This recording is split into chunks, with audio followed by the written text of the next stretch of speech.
Olá, muito bem-vindo ao Minuto CM. Eu sou Juliana Elp, o bate-papo de hoje com Alane Cândido, sócio do Cândido Martins Advogados, não poderia ser outro a não ser reforma tributária. Tudo bem, Alane? Tudo bem, Juliana? Tudo bem. Alane, a reforma tributária tem sido o grande assunto da vez, né? O governo apresentou uma primeira fase da reforma ao Congresso no último dia 21 de julho, e além dessa proposta do governo, nós temos outras duas que seguem em curso, uma na Câmara e outra no Senado. Alane, quais são as diferenças entre essas três propostas e o que elas têm em comum, o grande objetivo entre elas? Bom, Juliana, realmente, né, o tema reforma tributária está bem quente, né, e houve sim uma mudança aí de direção por parte do governo, que num primeiro momento tinha adotado, né, tinha escolhido um dos projetos e agora ele resolveu separar em diferentes etapas. O grande objetivo de todas elas é uma unificação e uma simplificação do sistema tributário. Ele passa por uma unificação dos tributos de bens e consumos e simplificação de algumas contribuições. O que o governo optou em fazer ao fatiar essa reforma tributária e apresentar agora, né, no último dia 21, que você mencionou, a CBS, é a unificação das contribuições PIS e COFINS. Então, ao fazer isso, ele simplifica também essas contribuições e ele vai apresentando cada etapa num formato diferente do que já existia em relação às outras duas, que trazia a discussão e a unificação dos tributos num único projeto, numa única cesta. Explique um pouquinho mais em detalhes para a gente o que essa primeira fase que já foi apresentada prevê, o que efetivamente mudaria, né, para os contribuintes. A CBS é o novo modelo do PIS e COFINS, né? Só existe uma só contribuição, ao invés de serem duas. Existe uma única alíquota de 12%, e existem créditos de tudo que você, empresa, adquirir para poder compensar com os débitos que passarem a ser tributados. É uma simplificação realmente do sistema, né? Num primeiro momento, para muitas empresas, isso pode gerar um aumento da carga fiscal. Então, por exemplo, o escritório de advocacia que está acostumado a pagar 3,65 sem crédito, vai pagar 12 com crédito.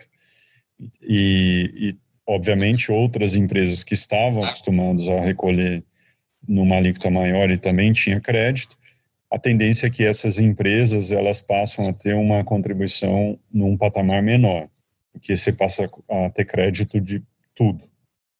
Então, o objetivo do governo é não aumentar a carga tributária, mas algumas empresas vão sim sentir um acréscimo ao mudar do modelo que não tinha crédito para o modelo que passa a ter crédito. E o que nós podemos esperar nas próximas etapas? Propostas polêmicas, temidas pela população como uma nova CPMF, pode ser colocado em prática? As próximas etapas, elas, pelo menos de acordo com o que o governo indicou, teremos o novo IVA, né, que traria o IVA federal, que seria a unificação e simplificação do imposto de importação, o IPI. O IVA estadual municipal, a princípio, estaria fora, né? O governo ele optou em trazer uma reforma tributária concentrada nos tributos federais, e essa discussão com os estados e municípios ficaria por um outro momento. A outra etapa seria a desoneração da folha, ou seja, diminuir a carga tributária sobre a folha, e a contrapartida, o governo está trazendo esse novo modelo de contribuição que algumas pessoas estão chamando de nova CPMF, que é a tributação sobre transações do mercado eletrônico. a gente não sabe exatamente no detalhe como isso seria aplicado. A gente, inclusive, pode conversar mais para frente, quando a gente tiver mais detalhes. Mas a ideia é essa: diminui a carga tributária da folha, em contrapartida, tem essa nova contribuição para fazer frente a essa receita que o governo abriria a mão.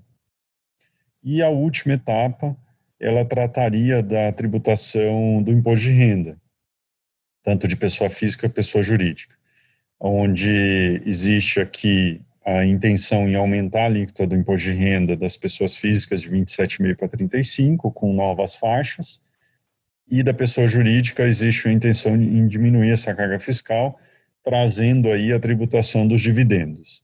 Lembrando que o conceito da reforma tributária, inclusive, é o mesmo conceito dos outros dois projetos, é diminuir a tributação da economia, do bens e consumos, né, da produção, e aumentar a tributação do imposto de renda.